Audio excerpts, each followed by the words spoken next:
j'espère que vous allez bien. Je reviens pour vous donner mon avis sur quelques lectures que j'ai lues récemment et c'est essentiellement des romances. J'ai lu pas mal de romances et je me suis dit que ce serait assez sympa de les regrouper sur une même vidéo si les romances vous intéressent. En général, l'été, je lis pas mal de romances, je trouve ça facile à lire, sympa, etc.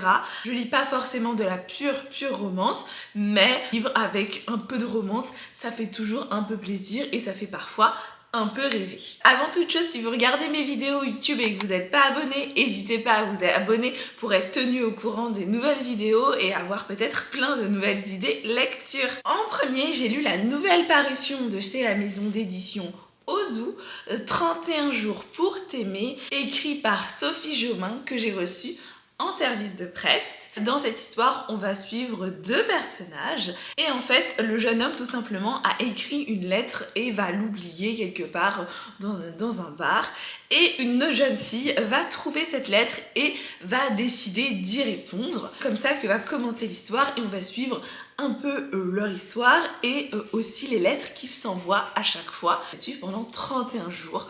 Le principe du livre est vraiment tout simple. C'est de lire une lettre par jour, enfin un chapitre par jour. Ce livre-là, on a le jour 1 et en fait, avant c'était bloqué.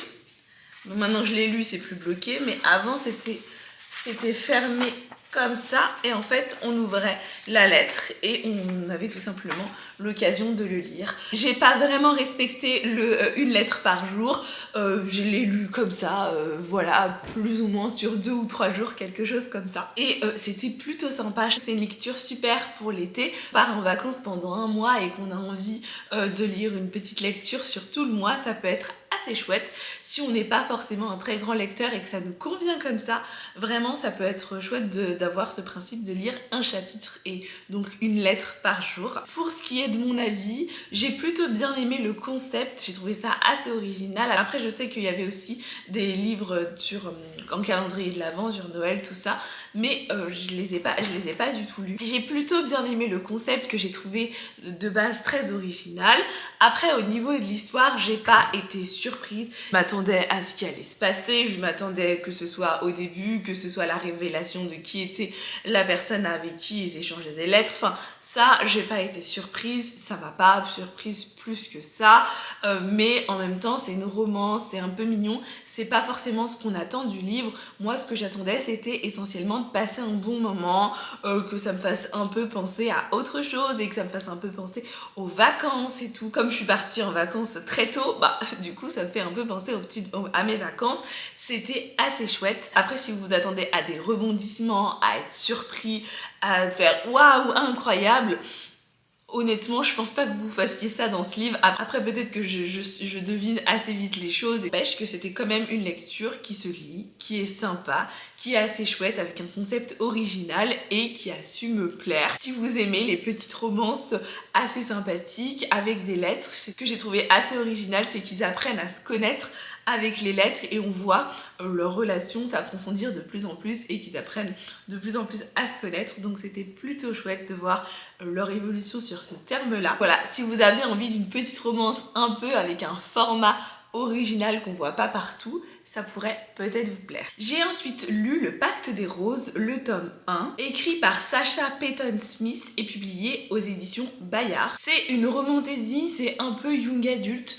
J'avoue que je lis pas beaucoup finalement de romantaisie, des choses comme ça, mais là je sais pas, cette histoire me tentait assez bien. J'avais envie tout simplement de découvrir qu'est-ce qui se cachait sous cette histoire, mais surtout sous cette couverture. On va tout simplement suivre l'histoire d'Ivy qui va faire son entrée dans la haute société.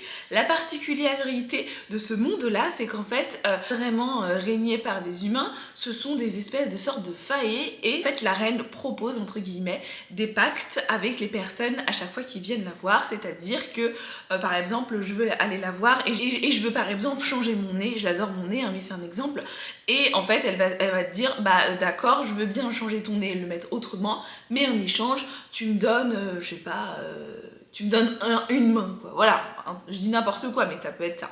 Et c'est comme ça que cette société fonctionne et elle règne un peu sur la société. Autour d'Ivy de faire son entrée dans le monde. Sa sœur a disparu pendant un temps et elle a fait un pacte avec la reine et elle veut savoir ce que c'est ce pacte parce que sa sœur a changé et n'est plus vraiment pareille depuis qu'elle a fait ce pacte et il s'est passé plein de choses. Ce qui va se passer, c'est qu'elle va faire son entrée à la cour. Le fils de la reine Fae, c'est-à-dire le prince Bram, va faire son entrée lui aussi et en fait il va y avoir une sorte de compétition entre plusieurs filles pour essayer de savoir qui c'est qui va se marier et épouser le prince.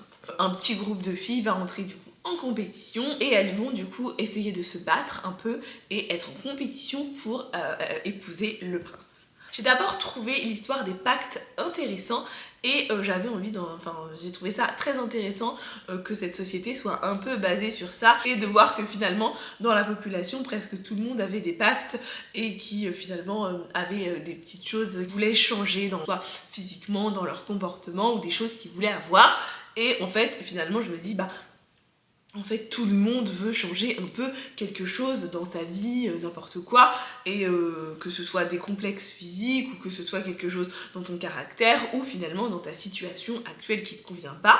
Et donc j'ai trouvé ça assez intéressant, du moins le principe de faire des pactes. Après, au niveau de la romance, ça se met en place petit à petit au fur et à mesure de l'histoire et on comprend finalement la romance, tout ça. Je sais pas si je dirais que c'était assez mimes ou pas. Au niveau de la romance, on voit pas mal le truc venir, mais c'était plutôt sympa, ça m'a assez bien plu. Je pense en tout cas que je lirai le deuxième tome quand il sortira. Du moins je suis assez intriguée par la fin. Autant le côté un peu compétition entre les filles qui voulaient se marier avec le prince et celles où on apprend qu'elles ont finalement un peu des secrets dans les histoires de complots et tout. Ça j'aime assez bien les complots, les secrets, voir un peu ce que les filles aussi dissimulent et ne veulent finalement pas dire. J'ai trouvé ça assez sympa, les secrets que les filles elles ont et qu'elles gardent et qu'elles essayent du coup et ce qu'elles essayent d'obtenir en étant tout simplement en participant tout simplement à cette compétition, ça j'ai vraiment apprécié. L'histoire et la romance est un peu secondaire, ça prend quand même une place dans le livre, mais c'est pas ce qui m'a le plus intéressé, disons moi, mais c'était assez sympa à lire. La fin me fait poser des questions et me donne envie d'en savoir plus sur certaines choses. On a enfin des révélations et donc je me dis mais j'aimerais bien savoir la suite de cette histoire. Donc écoutez, on verra bien si je lirai la suite, j'espère, parce que sinon j'ai pas commencé une nouvelle saga pour rien. J'ai ensuite lu Amberfall, écrit par Alicia Garnier, que j'ai reçu en service presse en livre audio via NetGalley. C'est un peu une romance small town et enemy to lovers. On va suivre l'histoire de Julie qui habite dans une petite ville et en fait elle a toujours détesté Tate, enfin depuis un certain événement elle l'a détesté. Et en fait il va revenir dans la ville, mais c'est pas le pire. Le pire c'est que il va ouvrir une boutique de pâtisserie juste en face de sa petite boutique à elle, alors que elle a toujours rêvé de racheter cet endroit là et d'ouvrir une boutique de pâtisserie pour vendre toutes ces petites pâtisseries qu'elle crée. Ça va l'énerver au plus haut point, mais au plus haut point. Tate va lui proposer un marché, de faire semblant d'être un peu sa petite amie auprès de sa famille pendant un temps. Et c'est comme ça un peu que leur histoire va commencer. On va suivre deux points de vue, on va suivre l'histoire de Julie actuellement et l'histoire de Tate, mais des années et bien avant. J'ai bien aimé ce principe-là parce que du coup on comprend vraiment tout ce qui s'est joué, comment ça s'est passé finalement leur histoire, puisque on a en même temps le présent, on voit à quel point Tate l'énerve, à quel point elle le trouve insupportable, mais on voit aussi le passé où il se trouvait pas forcément insupportable et où, comment en fait tout simplement leur histoire a commencé. Je trouvais que ça donnait vraiment un gros plus dans cette histoire d'avoir les deux points de vue, mais dans une temporalité différente. Je trouve que parfois les ennemis to lovers vont trop loin, ou c'est des histoires de harcèlement ou des trucs comme ça. Il y a certaines petites choses qui m'ont un peu dérangée quand même dans cette histoire, notamment dans le passé, où je me suis dit ouais mais voilà quoi. Mais ça c'est toujours, c'est mon plus gros problème avec les ennemis to lovers, c'est quand il y a un tout petit peu de harcèlement, je me dis mais tu peux pas pardonner ça, c'est un peu dur quoi. Donc ça c'est mon petit problème, c'est le truc qui me fait à chaque fois tiquer et qui me dit non, tu peux pas être ensemble, c'est pas possible, ça, tu peux pas pardonner. Mais c'est moi, je pardonne pas ça, donc c'est mon truc. Mais ça, le côté enemy to lovers, parfois, ça fonctionne pas trop avec moi. Là, ça a été parce que c'est pas, l'harcèlement n'est pas allé plus loin que ça, enfin, si, mais ça a été quand même. Donc ça vous dérange pas trop, allez-y. Ce que j'ai bien aimé aussi, c'est vraiment le coin petite ville, un peu tout le monde se connaît, le coin un peu aussi, la vibe un peu sorcière, j'ai bien aimé. J'ai trouvé cette histoire assez sympa, ça se lit plutôt vite et j'étais plutôt un peu dans le truc, alors ça va aller jusqu'à où finalement. De temps en temps ça m'a fait sourire et puis je me suis dit bon finalement c'est plutôt mignon, c'était une histoire un peu plutôt mignonne. Je me dis que si c'est un livre qui vous intéresse peut-être pour le tout début de l'automne, je trouve ça parfait à lire, genre le tout début de l'automne avec un plaid et un cinnamon roll ou un truc comme ça. Je trouve que vraiment c'est la vibe parfaite, genre c'est vraiment la vibe un peu qui commence à être un peu automnale, genre septembre, octobre. Genre c'est parfait comme lecture. Au niveau des personnages, j'ai plus apprécié lire le point de vue de Julie, peut-être parce que c'était une femme, voilà, mais en tout cas j'ai préféré le point de vue de Julie contrairement au point de vue de Ted, qui est ma foi certes très intéressant, qui apporte pas mal de matière à cette histoire et qui est intéressant, mais j'ai quand même préféré l'histoire de Julie qui m'intéressait beaucoup plus que celle de Tate parce que son histoire familiale est quand même assez difficile. Les thèmes qui sont traités qui sont un peu difficiles, les trigger warnings sont au début du roman, donc ça j'ai trouvé ça top. Si une petite histoire un peu avec la vibe un peu witchy, automnale, un peu enemy to lovers et small town vous intéresse, alors foncez parce que là peut-être que ça pourrait vous plaire. J'ai ensuite lu le premier tome, Défier la nuit, écrit par Brigitte Kemmerer et publié aux éditions Rajo que j'ai reçu en service presse. La série est terminée, le tome 3 vient tout juste de sortir, donc si vous voulez commencer une série qui est complète, allez-y. Ici nous sommes plutôt dans une romantaisie. On va suivre l'histoire de Tessa qui voit les gens un peu souffrir et mourir d'une étrange fièvre.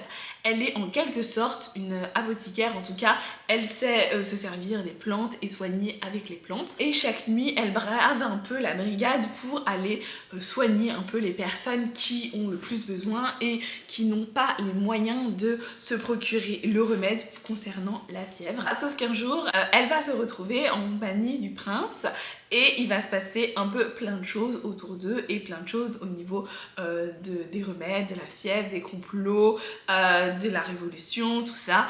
J'ai trouvé ça assez sympa, je peux pas vous en dire vraiment beaucoup plus parce que sinon là je vous spoilerais trop. C'était pas non plus des choses qui étaient waouh incroyables, je suis surprise, oh waouh j'avais pas vu ça venir. Il y a des choses qui m'ont surprise, il y a des choses où je m'attendais pas du tout à la révélation, mais pas certaines choses. J'ai bien aimé le fait qu'elle connaisse les remèdes, qu'elle sache comment s'en servir, qu'elle essaye d'expliquer comment ça fonctionne tout simplement, la fièvre, tout ça. J'ai aussi bien aimé le côté un peu complot et tout, un peu rébellion contre le dirigeant, le prince et tout ce qui s'ensuit. J'étais à fond dans le truc, quoi, je l'ai lu en un jour ou deux parce que j'étais à fond et je me suis dit mais pourquoi je l'ai pas lu avant? Je ne sais pas pourquoi je ne l'ai pas lu avant, il me faisait pas spécialement envie, mais là j'étais à fond et pourtant c'est pas forcément le genre de lecture au premier abord où je me dis waouh je vais être à fond dedans. Non, là je sais pas, j'étais à fond parce que il y avait ce mix de, vous voyez, un peu de romance, mais bon ça commence un peu doucement, vous voyez, et un peu de rébellion, un peu de vas-y esprit un peu vengeur ou vas-y la cour, tout ça, non on se rebelle et tout. Et j'ai bien aimé le mix des deux, ça m'a assez bien plu. Le tome 2 dans la pile à lire, là c'est sûr que je vais le lire parce que vraiment il me fait super envie et j'ai même hâte de lire le tome 3 pour vous dire. Alors si je suis hypée par une saga, c'est ouf quoi. Je sais pas pourquoi je suis autant hypée. J'ai bien aimé la relation entre les deux personnages et Tessa, c'était vraiment assez chouette. Et j'ai bien aimé aussi voir les différents endroits, tout simplement voir un peu la population lambda, puis la population un peu de la cour et tout, de voir la différence entre les personnes qui ont le remède, les différents remèdes et tout ce qui se passe autour finalement du remède contre la fièvre. Ça, c'était vraiment trop chouette. Donc j'ai plutôt bien apprécié cette lecture et je pense que je lirai les tomes suivants vraiment très vite parce que j'ai déjà le tome 2 dans ma liseuse. Je suis assez quand même surprise d'avoir autant aimé et d'être prise dans le truc alors que, bon, je sais pas, j'étais quand même surprise. Je suis assez contente de l'avoir lu aussi rapidement alors qu'il traînait dans ma palle depuis sa sortie, c'est-à-dire très longtemps. Donc si vous aimez un petit peu la fantaisie, un tout petit peu de romance et un peu cet esprit un peu qui souhaite aider les personnes les plus qui n'arrivent pas à avoir accès à certains soins et tout, franchement foncez, c'était plutôt chouette et avec une pointe de romance, ça m'a vraiment bien plu. Et enfin j'ai lu Rewitched, écrit par Lucy Jane Wood, publié aux éditions Calix, que j'ai reçu en service presse via NetGalley. Dans cette histoire, on va suivre Belle, une employée dans une petite librairie et qui en fait est une sorcière et elle utilise un tout petit peu sa magie, sauf qu'elle va recevoir une lettre en lui disant c'est bientôt ton 30e anniversaire ma cocotte, donc on va faire le point sur ce que tu sais faire, ce que tu sais pas faire,